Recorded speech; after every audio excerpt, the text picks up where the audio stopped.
ನಮಸ್ಕಾರ ಎಲ್ಲರಿಗೂ ಮದರ್ಸ್ ರೆಸಿಪೀಸ್ಗೆ ಸ್ವಾಗತ. ಇವತ್ತು ತುಂಬ ರುಚಿಯಾದ ಬೆಂಡೆಕಾಯಿ ಪಲ್ಯನ ಹೇಗೆ ಸುಲಭವಾಗಿ ಮಾಡೋದಂತ ತಿಳಿಸ್ಕೊಡ್ತಾ ಇದ್ದೀನಿ. ತುಂಬ ರುಚಿಯಾಗಿರುತ್ತೆ. ರೊಟ್ಟಿ, ಚಪಾತಿ, ಪೂರಿ, ಅನ್ನದ ಜೊತೆ ತಿನ್ನಕ್ಕಂತೂ ಮಾಡ್ಲಿಕ್ಕಂತೂ ತುಂಬಾನೇ ಸುಲಭ. ಬನ್ನಿ ಹಾಗಾದ್ರೆ ಇವತ್ತಿನ ವಿಡಿಯೋದಲ್ಲಿ ಇದನ್ನ ಹೇಗೆ ಮಾಡೋದಂತ ನೋಡೋಣ. ಮೊದಲಿಗೆ ಇಲ್ಲಿ ನಾನು ಸ್ಟವ್ ಮೇಲೆ ಒಂದು ಪಾತ್ರೆ ಇಟ್ಕೊಂಡಿದ್ದೀನಿ. ಇದಕ್ಕೆ 2 ಟೇಬಲ್ ಸ್ಪೂನ್ ಅಷ್ಟು ತೆಂಗಿನ ಎಣ್ಣೆನ ಹಾಕೊಳ್ತಾ ಇದ್ದೀನಿ. ತೆಂಗಿನ ಎಣ್ಣೆ ಬದಲು ನೀವು ಬೇರೆ ಆಯಿಲ್ ಕೂಡ ಹಾಕೊಳ್ಬಹುದು. ಇದಕ್ಕೆ ನಾನು 1/4 kg ಅಷ್ಟು ಬೆಂಡೆಕಾಯಿನ ಈ ತರ ಸಣ್ಣಗೆ ಕಟ್ ಮಾಡಿ ಇಟ್ಕೊಂಡಿದ್ದೀನಿ. ನೋಡಿ, ಈ ತರ ಇಷ್ಟು ಸಣ್ಣಗೆ ಕಟ್ ಮಾಡಿದ್ರೆ ಸಾಕು. ಈಗ ಇದಕ್ಕೆ ಹಾಕೊಳ್ಳೋಣ. ಇದನ್ನ ಮೀಡಿಯಂ ಫ್ಲೇಮ್ ಅಲ್ಲಿ 10 ನಿಮಿಷ ಚೆನ್ನಾಗಿ ಫ್ರೈ ಮಾಡ್ಕೋಬೇಕು. ಈ ತರ ಫ್ರೈ ಮಾಡೋದ್ರಿಂದ ನಮಗೆ ಅಂಟು ತರ ಬರಲ್ಲ, ಅದಕ್ಕೋಸ್ಕರ ಈ ತರ ಚೆನ್ನಾಗಿ ಫ್ರೈ ಮಾಡ್ಕೋಬೇಕು. ನೋಡಿ, ಈಗ ಇದು ಚೆನ್ನಾಗಿ ಫ್ರೈ ಆಗಿದೆ. ಇದನ್ನೀಗ ನಾನು ಒಂದು ತಟ್ಟೆಗೆ ಹಾಕೊಳ್ತಾ ಇದ್ದೀನಿ. ಈಗ ಅದೇ ಪಾತ್ರೆಗೆ ನಾನು 2 ಟೇಬಲ್ ಸ್ಪೂನ್ ಅಷ್ಟು ತೆಂಗಿನ ಎಣ್ಣೆನ ಹಾಕೊಳ್ತಾ ಇದ್ದೀನಿ.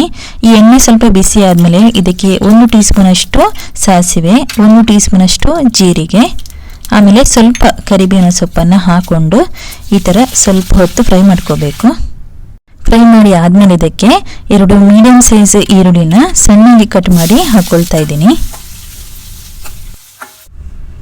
ಇದಕ್ಕೆ ಸ್ವಲ್ಪ ಉಪ್ಪನ್ನು ಹಾಕಿಬಿಟ್ಟು ಫ್ರೈ ಮಾಡ್ಕೊಳ್ಳೋಣ. ಈರುಳ್ಳಿ ಸ್ವಲ್ಪ ಸಾಫ್ಟ್ ಆಗುತ್ತೆ, ಅದಕ್ಕೋಸ್ಕರ ಉಪ್ಪನ್ನು ಹಾಕ್ಕೊಂಡಿದ್ದೀನಿ. ಇಷ್ಟು ಸಾಫ್ಟ್ ಆದರೆ ಸಾಕು. ಇದಕ್ಕೆ 1 ಟೀ ಸ್ಪೂನ್ ಅಷ್ಟು ಶುಂಠಿ ಬೆಳ್ಳುಳ್ಳಿ ಪೇಸ್ಟನ್ನು ಹಾಕ್ಕೊಳ್ಬೇಕು. ಇದರ ಹಸಿ ವಾಸನೆ ಹೋಗಬೇಕು, ಅಲ್ಲಿವರೆಗೂ ಚೆನ್ನಾಗಿ ಫ್ರೈ ಮಾಡ್ಕೊಳ್ಳಿ. ಈಗ ಇದಕ್ಕೆ 2 ಮೀಡಿಯಂ ಸೈಜು ಟೊಮೆಟೊನ ಸಣ್ಣಗೆ ಕಟ್ ಮಾಡಿ ಹಾಕ್ಕೊಳ್ತಾ ಇದ್ದೀನಿ. ಈ ಟೊಮೆಟೊ ಏನಿದೆ ನೋಡಿ, ಅದು ಸಾಫ್ಟ್ ಆಗಬೇಕು, ಅಲ್ಲಿವರೆಗೂ ಇದನ್ನು ಮಿಕ್ಸ್ ಮಾಡ್ತಾನೆ ಇರಬೇಕು ಈ ಥರ.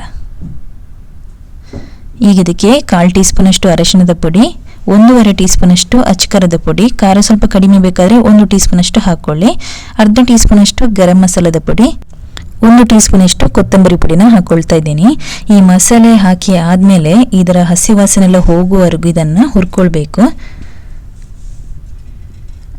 ಈಗ ನೋಡಿ, ಸೈಡಲ್ಲೆಲ್ಲ ಈ ಮಸಾಲೆ ಎಣ್ಣೆ ಎಲ್ಲ ಬಿಟ್ಟಿದೆ. ಈಗ ಇದಕ್ಕೆ ನಾನು ರುಚಿಗೆ ಎಷ್ಟು ಬೇಕಷ್ಟು ಉಪ್ಪನ್ನು ಈಗಲೇ ಹಾಕ್ಕೊಳ್ತಾ ಇದ್ದೀನಿ. ಇದನ್ನು ಒಮ್ಮೆ ಮಿಕ್ಸ್ ಮಾಡಿಕೊಂಡು ಇದಕ್ಕೆ ಈಗ ಫ್ರೈ ಮಾಡಿದ ಬೆಂಡೆಕಾಯನ್ನು ಹಾಕ್ಕೊಳ್ಬೇಕು. ಹಾಕಿ ಆದಮೇಲೆ ಇನ್ನೊಮ್ಮೆ ಚೆನ್ನಾಗಿ ಈ ಥರ ಮಿಕ್ಸ್ ಮಾಡ್ಕೊಳ್ಳಿ. ಈಗೆಲ್ಲ ಚೆನ್ನಾಗಿ ಮಿಕ್ಸ್ ಮಾಡಿ ಆಗಿದೆ. ಇದನ್ನೀಗ 1 ನಿಮಿಷ ಮುಚ್ಚಳನ ಮುಚ್ಚಿಟ್ಟು ಇದನ್ನು ಬೇಯಿಸ್ಕೊಳ್ಳೋಣ. ನೋಡಿ, 1 ನಿಮಿಷ ಸಾಕು. ಇದಕ್ಕೆ ಕೊನೆಗೆ ನಾನು ಸ್ವಲ್ಪ ಕಾಯಿ ತುರಿನ ಹಾಕ್ಕೊಳ್ತಾ ಇದ್ದೀನಿ. ಇದು ಆಪ್ಷನಲ್ಲೇ, ಬೇಕಾದರೆ ಹಾಕ್ಕೊಳ್ಬೋದು, ಇಲ್ಲಾದರೆ ಸ್ಕಿಪ್ ಮಾಡ್ಬೋದು.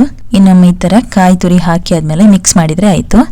ಇವಾಗ ನೋಡಿ, ಬೆಂಡೆಕಾಯಿ ಪಲ್ಯ ರೆಡಿಯಾಗಿದೆ. ಬಿಸಿ ಬಿಸಿಯಾದ ಬೆಂಡೆಕಾಯಿ ಪಲ್ಯ ರೊಟ್ಟಿ, ಚಪಾತಿ, ಅನ್ನದ ಜೊತೆ ತಿನ್ನಕ್ಕಂತೂ ತುಂಬ ಸೂಪರ್ ಆಗಿರುತ್ತೆ. ನೀವು ಇದೇ ಥರ ಮನೇಲಿ ಟ್ರೈ ಮಾಡಿ, ಹಾಗೆ ನಿಮ್ಮ ಅಭಿಪ್ರಾಯವನ್ನು ಕಮೆಂಟಲ್ಲಿ ತಿಳಿಸಿ. ನನ್ನ ಇವತ್ತಿನ ರೆಸಿಪಿ ನಿಮ್ಗೆ ಇಷ್ಟ ಆದರೆ ಪ್ಲೀಸ್ ಸಬ್ಸ್ಕ್ರೈಬ್ ಮಾಡಿ, ಲೈಕ್ ಮಾಡಿ, ಶೇರ್ ಮಾಡಿ. ಮುಂದಿನ ಮತ್ತೊಂದು ರೆಸಿಪಿಯೊಂದಿಗೆ ಮತ್ತೆ ಬರ್ತೀನಿ. ಅಲ್ಲಿವರೆಗೂ ಧನ್ಯವಾದಗಳು.